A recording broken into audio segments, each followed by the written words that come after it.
주님, 이 다섯째 날 표적을 주시겠다는 주의 말씀을 전할 때 말씀을 전하는 종이나 듣는 성도가 함께 하나님의 음성을 들을 수 있도록 역사하여 주시옵소서.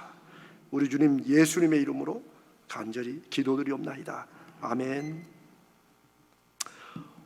오늘 이 새벽에 마가복음의 이 주님의 마지막 말씀의 약속이 하나님이 일으키시는 부흥, 하나님이 계시기 때문에 일어나는 놀라운 일, 사람이 할 수 없는, 사람이 할 수도 있겠지만 하나님이 하시는 증거가 바로 여호와 삼마인데, 그 여호와 삼마를 여러분 개인이나 가정이나 우리 교회의 비전과 목표로 하나님이 주시는 사명으로 삼는 그런 저와 여러분에게 주님이 주시는 약속의 말씀 되시기를 축복합니다. 이 말씀은 약속입니다.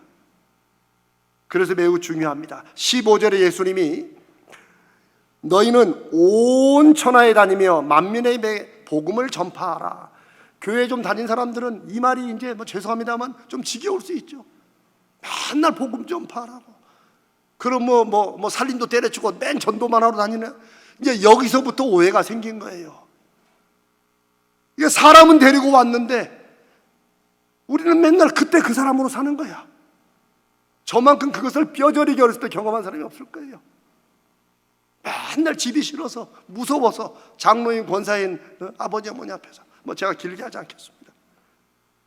그러나 만민에게 복음을 전파하라는 것은 주님이 십자가에 죽으시고 살아난 것이 얼마나 이게 엄청나고 기쁜 소식인지, 내가 그분 만나서 내 인생이 바뀌었어, 나 이제 다르게 살아, 이거를 경험해야 전하는 건데, 한국 교회는 그냥 안 되면 공부라도 해가지고 막 교회를 갖다가 그냥 데리고 오면 다 복음이 전파되는 것으로 이때로부터 오해가 생겼습니다.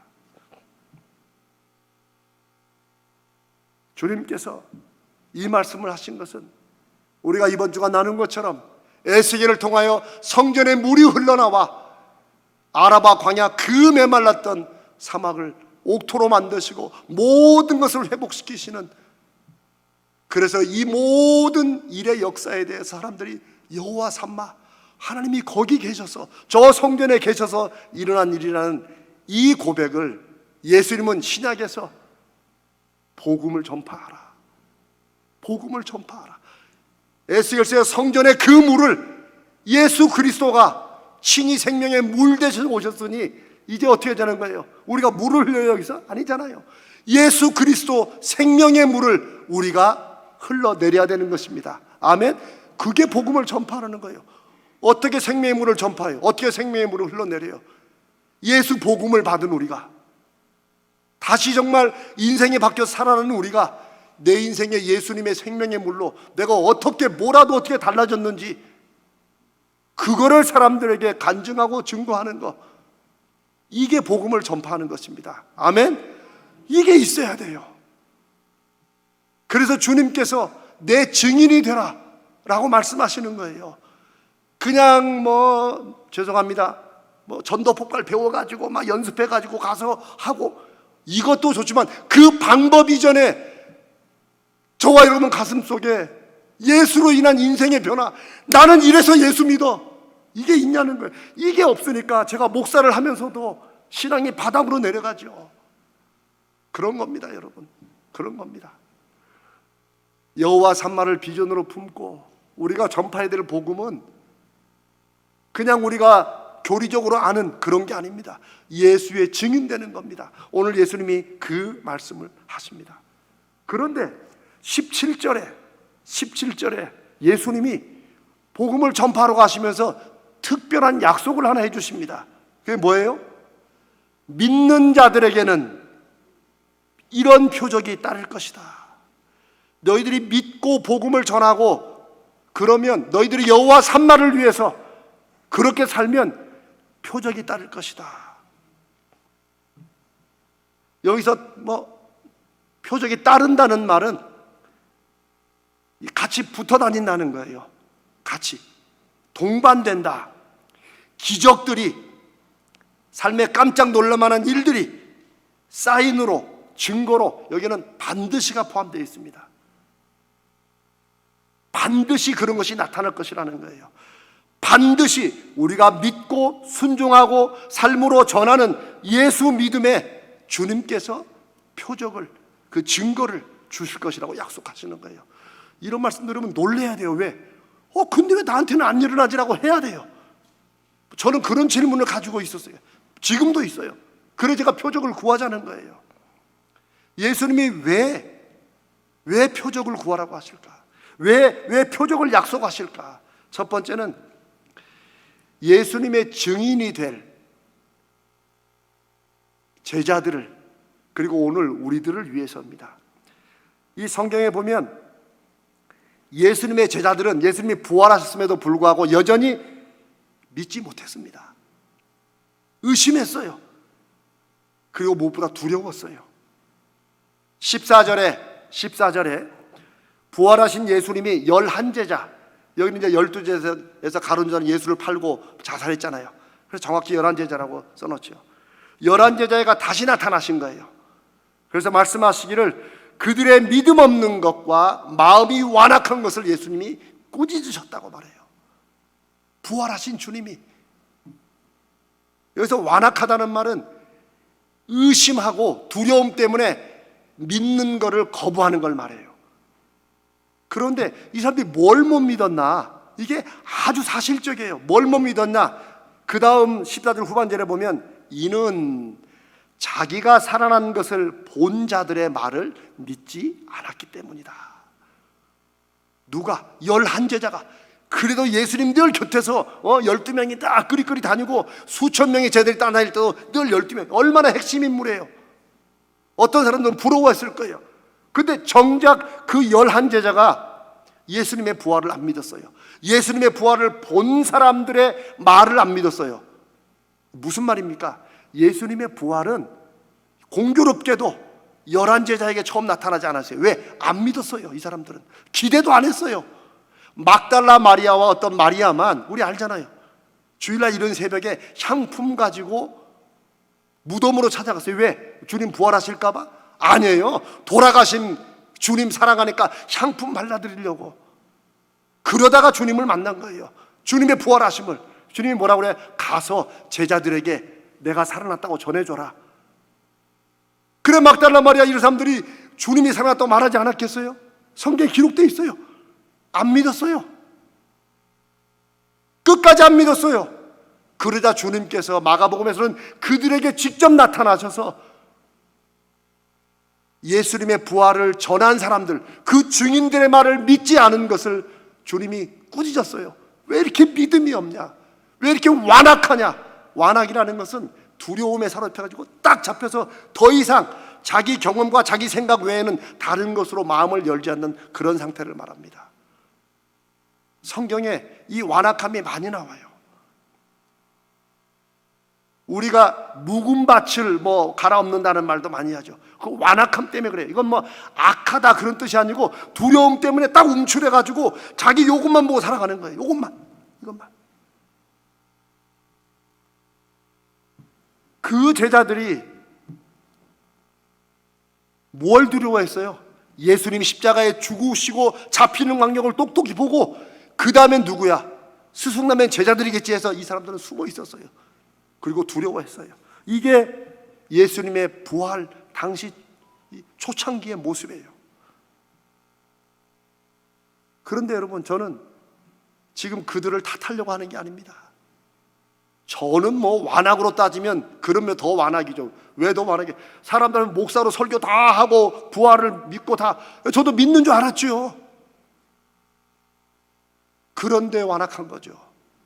정말 주님이 나를 위해 죽으셨다는 게 오랜 동안 습관적으로 교리적으로 알아졌지만 그분이 2000년에 역사적으로 오셨고 그분이 그렇게 죽으셨고 그분이 당신이 하신 말씀이 사실이라는 것을 증명하다 안 되니까 내가 죽었다가 살아나면 그러면 믿으라라고 하신 그것을 듣긴 들었지만 그냥 흩어 지나갔었죠.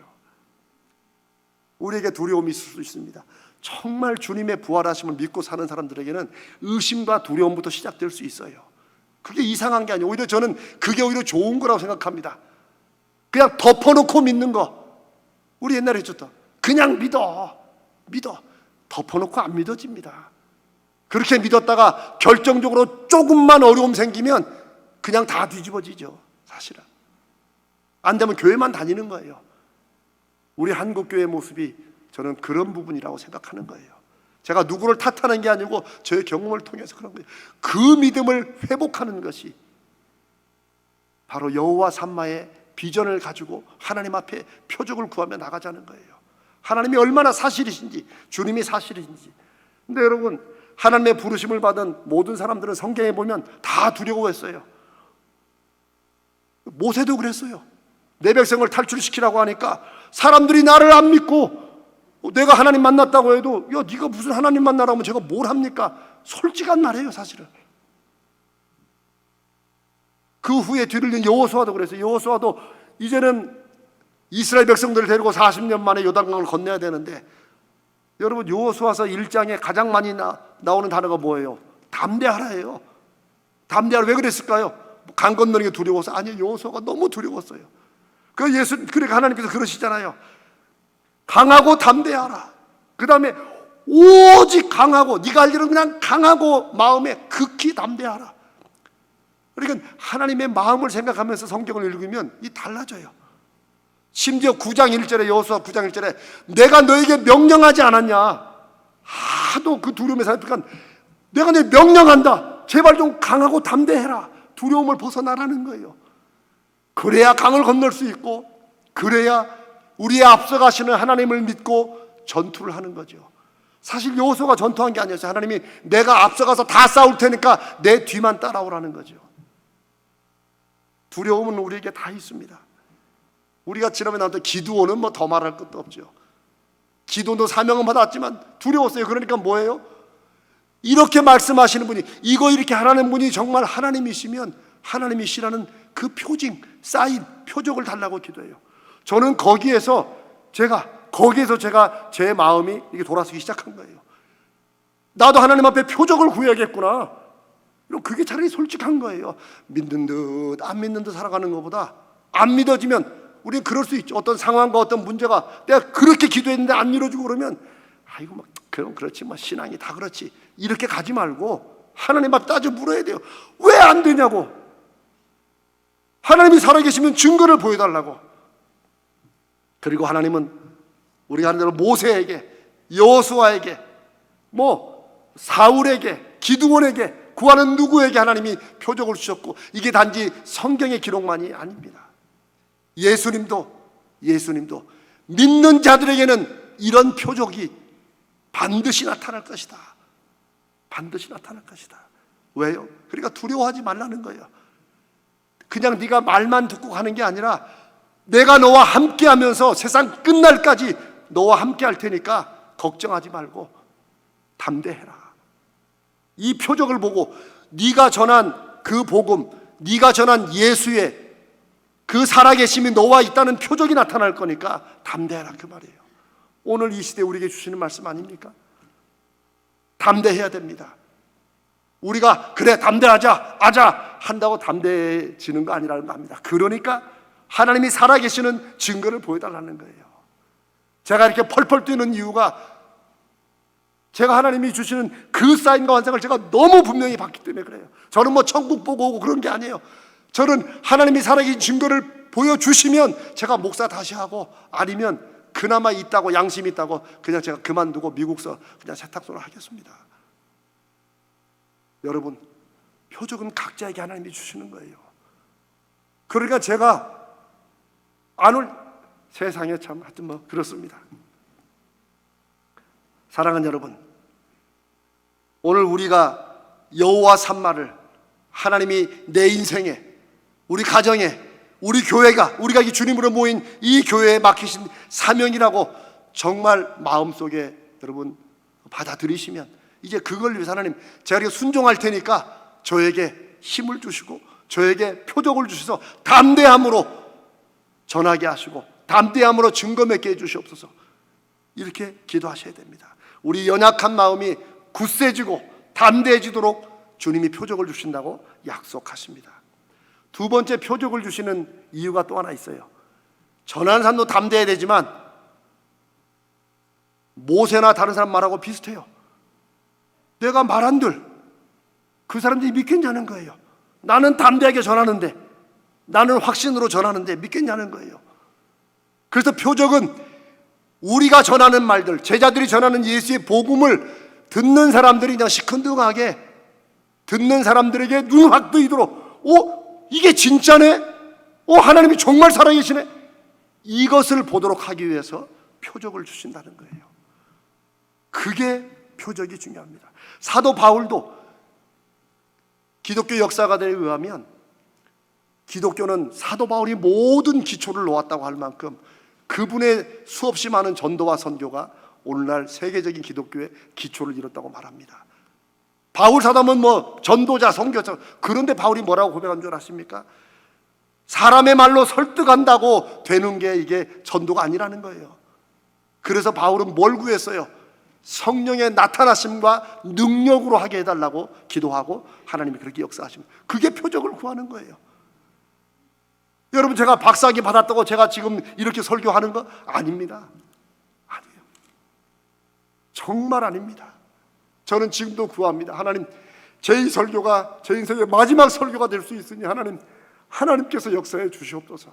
제가 구하는 건 저를 위해서가 아니라 이 말씀을 듣는 성도들이 하나님의 음성을 들을 수 있도록 하나님 역사해 주시옵소서. 저의 기도가 그거예요. 하나님, 저는 이제 표적이 있고 여전히 흔들리긴 하지만 저는 그래도 좀 있으니 성도들에게 표적을 보여주셔야 한다고 기도하는 이유가 거기 있습니다. 사랑하는 여러분, 21세기를 살아가는 우리들에게 그렇지만 예수님 당시에도 제자들은 예수님에 대해서 처음 듣는 거 아닙니까? 그렇죠? 아니, 죽었던 사람이 살아났다고 전하는데 속된 말로 말이 그게 씨가 맥히겠어요? 그러니까 듣는 그들이 보고 알도록 표적을 주신다는 거예요. 오늘 우리 시대는 어떻습니까? 오늘 우리 시대는 정반대예요. 이제는 예수에 대해서, 교회에 대해서 알만한 거 다 알아요. 사람들이. 교회가 얼마나 많습니까? 오히려 사람들이 너무 교회가 많아질까 봐 걱정인 시대를 살고 있죠. 사람들이 그럴 겁니다. 알아, 나도 다 믿어봤어. 아니 교회가 거기만 있나?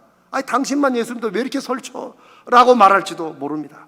더군다나 교회와 성도들이 이 세상 사람들에게 안 좋은 인상을 주고 심지어 욕을 먹고, 여러분 요즘에 영화들이나 드라마 조금 더 유명한 거 보세요. 기독교인들이 어떻게 묘사돼요? 다 위선자로 묘사되지 않습니까? 자, 우리 기도하자.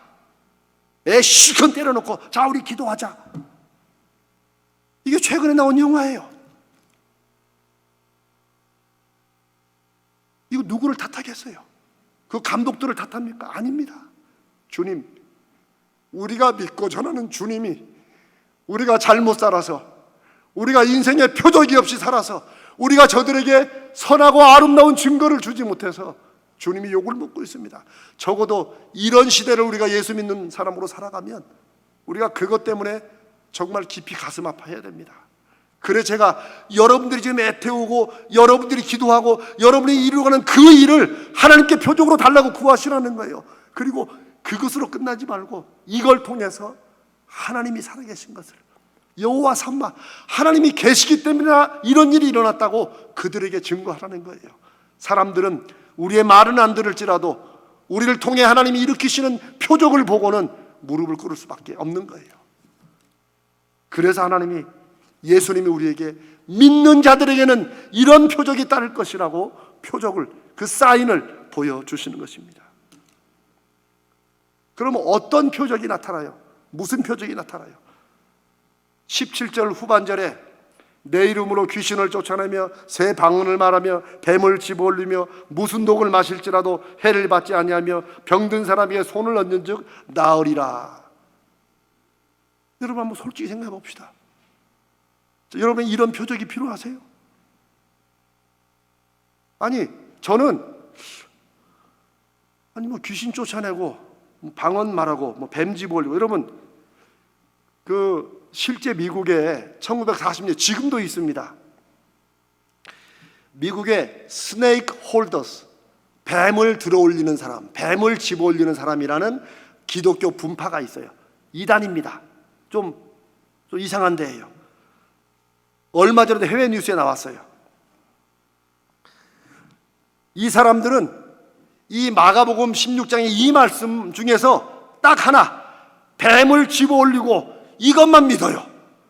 그래서 이 사람들은 목사가 자기들 예배할 때 그 독사 가지고 막 이렇게 합니다. 그럼 사람들이 오, 저 뱀에 안 물리고 안 죽는구나. 근데 그러다가 1대 목사도 뱀에 물려 죽고 2대 목사도 뱀에 물려 죽고, 얼마 전에 해외 뉴스에 그 아들이, 이제 그 손자죠, 그 아들이 지금 목사인데 또 뱀에 물려가지고 1대2대는 병원에 안 가서 죽었고, 그나마 여러분 머리가 돌아갔는지 또 병원에 갔어요. 그가 살아났어요. 그래도 자신은 또 예수의 복음을 위해서 또 뱀을 들어 올리겠다고. 제가 이 말씀을 왜 합니까? 여기 예수님께서 이런 표적들이 따르겠다고 하는 말은 지금 뭐 귀신 쫓아내고 방언 말하고 뱀 집 올리고 독 마시고 독을 마시도 살아나고 뭐 병든 사람의 손을, 이런 것이 예수님이 주는 표적의 전부가 아니라는 거예요. 이것만 있어야 되는 게 아니라는 거예요. 그걸 오해한 사람들이 뱀을 들어. 그래서 저는 그랬어요. 그때 그거 보면서, 그러면 왜 뱀만 들어올려? 독도 한번 마셔보지. 제가 무슨 말씀드리는지 여러분 아시겠죠? 주님이 주시는 표적은 여호와 삼마예요. 우리 가운데 하나님이 계심으로 우리와 함께 하시는 주님이 우리를 통해 하시는 일이지, 그걸 예를 들어서 당시에는 사람들이 기적으로 보는 게 뭐겠어요? 당시 하도 귀신 들린 사람이나 정신병자들이 많고 그랬던 때니까 귀신을 쫓아내면 뭐 이들에게 완전히 하나님의 역사하는 그런 증거가 있었어요. 그렇다고 해서 오늘날도, 오늘날 여러분 알잖아요. 그 이상한 기도원들, 저는 그래서 기도원들을 싫어합니다. 저도 기도원을 옛날에 많이 다녔는데 이상한 기도원들 때문에 문제예요. 아니, 거기서 귀신 들렸다고 사람을 두들겨 패가지고 사람을 죽이잖아요. 21세기에 그런 일이 지금도 있습니다. 왜 그래요? 말씀을 완전히 엉터리로 자기들 그냥 뭐 눈에 좋은 대로 믿는 거예요. 그럼 뭐 다른 것도 다 해야지. 그럼 독도 마셔야지. 그러면 시대마다, 아니 하나님께서 각 사람에게 하나님이 주시는 표적이 있습니다. 하나님께서 주시는 표적은 그게 뭐냐가 아니라 그것을 보고 하나님이 정말 살아계시는구나, 야, 이 말씀이 주님이 죽으시고 부활하신 게 정말 복음이구나, 이게 내 인생의 살 길이구나, 이걸 나타내는 모든 게 표적이라는 것입니다. 아멘. 사랑하는 여러분, 그래서 어떤 사람들은 또 이 말씀대로 한다고 아픈데 병원을 안 가요. 또 수혈을 안 해요. 아닙니다. 의료기술이나 이 모든 것들로 하나님의 지혜를 주셔서 우리에게 주시는 은혜의 방편이라고, 은혜의 도구라고 우리는 그렇게 믿음으로 받아들입니다. 그러나 그게 너무 지나치지 않도록, 하나님보다는 그 인간에게서 너무 의존하지 않도록 우리를 늘 절제하고 조심하는 것, 이게 필요한 거죠. 사랑하는 여러분, 오늘 이 시대에 하나님께서 우리에게 주시는 믿는 자들에게 표적이 따를 것이다 라는 이런 말씀을 마음속에 새겨야 됩니다. 왜냐하면요, 제가 이렇게 분명히 말씀드린 이유는 예수님이 이 말씀 이후에 제자들이 경험한 표적이 쉽게 말하면 요 5가지, 귀신 쫓아내고 뱀 집어 올리고 독 마시고 뭐 이것으로 끝나지 않았어요. 심지어 베드로 같은 경우는 어땠어요? 베드로와 바울은 죽은 사람도 살려냈어요. 여기 그런 말 없잖아요. 심지어 베드로는 걸어가는데 사람들이 그 그림자, 베드로가 걸어간 책인 그 그림자에라도 이 아픈 사람을 눕혔어요. 주님은 한 번도 그러신 적이 없어요. 여기 그런 말씀 없잖아요. 또한 사도행전에 보면은 바울은 심지어 사람들이 바울의 몸에서 손수건이나 앞치마를 가져다가 병든 사람에게 얹으면 그 병이 떠나고 악귀도 나갔다고 기록해놨어요. 그런 말씀 없잖아요. 정말 문자적으로 성경을 믿으려면 다 믿든지. 아닙니다. 우리는 주님이 왜 믿는 자들에게는 표적을 주시는지 그 말씀을 우리 오늘 새벽에 들었어요. 우리의 두려움, 우리의 염려, 불안, 이 증거 보고 이겨내라는 거예요. 그리고 사람들에게도 무엇이든지 그들에게 필요한 표적이 있을 수 있어요. 그리고 그걸 통해서 주님을 만나게 되는 것, 이게 표적인 거예요. 그 후로 2000년 기독교 역사를 통해서 이 제자들만이 아니고 수없이 많은 사람들이 우리가 책으로 듣던 입으로 들었던 수많은 간증들 속에 그것이 바로 예수 믿는 사람들에게 따르는 표적이었습니다. 그래서 제가 이제는 간증만 듣는 인생이 아니라 간증을 하는 인생이 되자고 하는 게 우리가 표적을 구해야 돼요. 우리가 두렵다고 염려되고 걱정된다고 요즘에 제일 많은 게 교회 가면 다 그런 말 하지 뭐. 제가 그런 말 했던 사람이니까 야 신앙이 꼭 그런 건 아니야. 굉장히 멋진 척 말을 했지만 그거 아닙니다. 표적을 구해야 됩니다. 요한복음 14장 12절에 예수님께서 믿는 자들에게 나타날 표적에 대해서 이렇게 다시 말씀하십니다. 내가 진실로 진실로 너희에게 이르노니 나를 믿는 자는 내가 하는 일을 그도 할 것이요 또한 그보다 더 큰 일도 할 것이다. 여러분, 주님이 뱀을 집어 올리셨습니까? 그건 하나의 예예요. 예. 사랑하는 여러분, 이 약속을 믿고 우리도 의심과 두려움을 이기고 믿음으로 전하고 여호와 산마를 우리 삶에 이 사회에 증거하기 위해서 하나님의 표적을 구하시는 여러분 되시기를 주님의 이름으로 축원합니다. 아까 제가 미국의 그 스네이크 홀더스, 그 뱀 짚는 사람들, 제가 기독교 이단이라고 제가 비판했지만 사실 잘못된 믿음이지만 저는 그래도 우리가 좀 회개할 게 있어요. 왜? 그 사람들은 그래도 자기 믿음의 표적을 보이도 뱀이라도 잡지. 우리는 아무것도 안 해요. 우리는 한 귀로 듣고 한 귀로 흘러요. 그냥 그러려니 하고. 아니, 저쪽 동네가 그렇다는 거지, 여러분들이 아니라. 적어도 내 안에 뭔가 믿음에 대한, 아니 하다못해 정말 그런가? 정말 그런가? 이런 마음이라도 들면은 하나님 앞에 이 정말 그런 거가 이게 진짜구나 될 수 있도록 하나님 한번 나한테 증거 주시고 사인 주시고 표적 주시면 내가 하겠습니다라고 하나님 앞에 그렇게 따지기라도 해야 된다는 거예요. 그게 제가 여러분과 나누는 제 인생의 간증입니다. 그렇게 하셔야 돼요. 여러분이 애태우는 문제 애태우다 사람에게 부탁하다 안 되면 그냥 접지 말고, 하나님 그럼 대체 어떻게 하라는 겁니까? 하나님이 그것에 응답을 주시든 다른 길로 인도하시든 분명한 건 알게 될 겁니다. 아, 하나님이 이렇게 하시려고 나를 인도하셨구나. 그게 여러분의 표적이 되는 겁니다. 사랑하는 여러분, 여호와 산마를 우리가 이번 한 주간 나누면서 정말 여러분 안에 그래 나도 한번 저렇게 믿어보자 하는 게 분명히 여러분 마음속에 있으시거든. 모든 일에 믿음의 표적을 주시라고.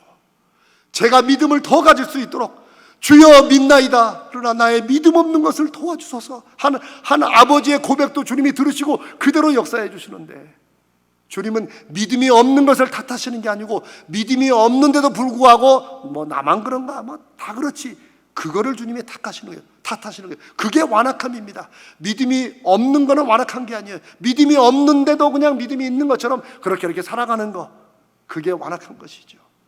사랑하는 여러분, 예수님이 우리에게 그냥 기적을 일으키시는 게 아니고 표적을 주신다는 거, 기적을 통해서 뭔가 깜짝 놀랄 일을 통해서 하나님이 보이는 거, 주님이 이렇게 하셨구나, 나에게 말씀하시는구나, 이거를 보는 것이 표적을 보는 것입니다.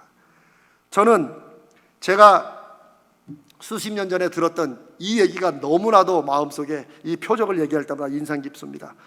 제가 그 교회를 다니던 아주 가까운 분에게 실제 그분이 그 현장에 있었다면서 얘기를 해준 거예요. 1990년도에 서울 종로구에 굉장히 크고 유명한 교회가 있습니다. 그 교회 금요 기도회에 이제 어떤 분을 초청해가지고 간증 집회를 했대요. 이분이 여자분이신데 암 때문에 뭐 부인암, 유방암, 뭔가 암 때문에 한 10여 년을 고생하다가 하나님 앞에 작심하고 기도하는 중에 하나님께서 양배추를 먹으라 하라고 그랬대요. 이 사람은 모든 양 먹고 안 돼가지고 그 양배추만 먹어요. 쌀만 먹고 끓여 먹고 막 그분 말대로. 근데 정말 1년이 채 안 돼가지고 이 암덩어리가 싹 사라지고 나왔대요. 그래서 이분이 이제 그 하나님을 간증하러 다니는 거예요. 그날 하마터면 교회 이름 나올 뻔했네. 그날 그 교회에서 이 금요 저녁에 이 간증을 듣고 막 온 교회가 막 하나님 앞에 기도하고 막 은혜가 그런 애가 없었대요. 근데 그 다음 토요일 날 새벽에 저 가라똥 시장에 양배추가 다 사라졌대요. 진짜 그분이 한 얘기예요. 저는 그 사건이 지금도 표적을 구하라는 말이 그것이구나. 기적을 구하는 게 아닙니다. 기적을 구하면 양배추만 남아요. 주여 믿습니다. 양배추구나. 모든 남들 삶에 다 양배추 먹어요? 아니라는 거죠. 우리는 그렇게 살아서는 안 돼요. 하나님께서 각자에게 주시는, 우리에게 주시는 하나님의 증거가 있다는 거예요. 그게 표적입니다. 그래서 제가 뱀을 집어올리고 독 마시고 기도하면 낫고, 요즘도 기도하면 나을 때가 있어. 그러나 그게 꼭 나에게 주는 표적이 될 이유는 없는 거예요. 나는 내 삶의 문제와 내 가슴에 이 어려움을 가지고, 이 일을 가지고 하나님 앞에 증거를 주시라고 기도하는 거예요. 그리고 어떤 분은 또 기도하다 주겸, 그 주겸도 교회 장로님이라고 그러죠. 네. 그분은 또 기도하다가 대나무통에다 소금 넣고 그거 구워가지고 그 주겸으로도 주겸 치약까지 나왔잖아요. 여러분, 왜 제가 이런 말씀을 드려요? 믿는 자들에게 주시는 표적, 우리의 두려움과 연약함, 여전히 못 믿는 거, 말씀은 좋은데 정말 될까? 그러면 하나님 앞에 표적을 구하라는 거예요. 그게 주님이 우리를 아시고 주시는 약속이에요. 믿는 자들에게는 표적을 줄 것이니까 제발 믿음 없이 살지 말고, 완악하게 살지 말고, 내 증인이 되어서 나로 말미암아 네 인생이 어떻게 바뀌었는지, 네 가정이 어떻게 새로워졌는지, 하나님이 여전히 이 세상의 하나님인 것을 사람들에게 표적으로, 증거로 보여주라는 것이에요. 이게 여호와 삼마입니다. 하나님이 계셔서 일어나는 일들, 그게 사랑하는 여러분과 우리 교회가 되시기를 주님의 이름으로 축복합니다. 사랑하는 여러분, 오늘 이 새벽이 정말 하나님께서 저와 여러분을 부르셔서 주님 앞에 작은 표적을 받고, 그것 때문에 인생이 돌아섰다고, 제가 목사였는데 목사처럼 살지 못했다고, 제가 어디 가서 이런 얘기를 하겠어요? 사랑하는 여러분들을 하나님이 여호와 삼마를 위해서 만나게 하셨다고, 그냥 여기 와서 목회를 고민하다가 그래 여호와 삼마로 하자, 이거면은 제가 이렇게 외치지도 않습니다. 만약에 정말 여러분 중에 저게 저 말이 정말 사실이야 하시면, 그런 분들에게 하나님께서 지금 말씀하신다고 믿고 표적을 구하십시오. 정말 제가 이 가자제일교회에서 이재명 목사와 만나서 우리 가자제일교회가 여호와 삼마로 가기를 원하시면, 그럼 저한테 증거를 보여주시라고. 그게 하루 만에 될지 모르지만 분명히 주십니다. 그래서 제가 여러분에게 믿음의 눈을 열어주시라고 함께 기도해야 된다는 거예요. 아무리 표적과 기적이 지나가도 믿음이 열리지 않으면 그냥 지나갑니다. 오늘 주님께서 믿는 자들에게는 표적이 반드시 따라온다. 뭐예요? 주님이 주시겠다는 거예요. 그 표적을, 나를 쓰시기 위한 그 하나님의 부르심을 이 가슴에 오늘 이 새벽에 한 번 더 새기는 사랑하는 여러분 되시기를 주님의 이름으로 축복합니다.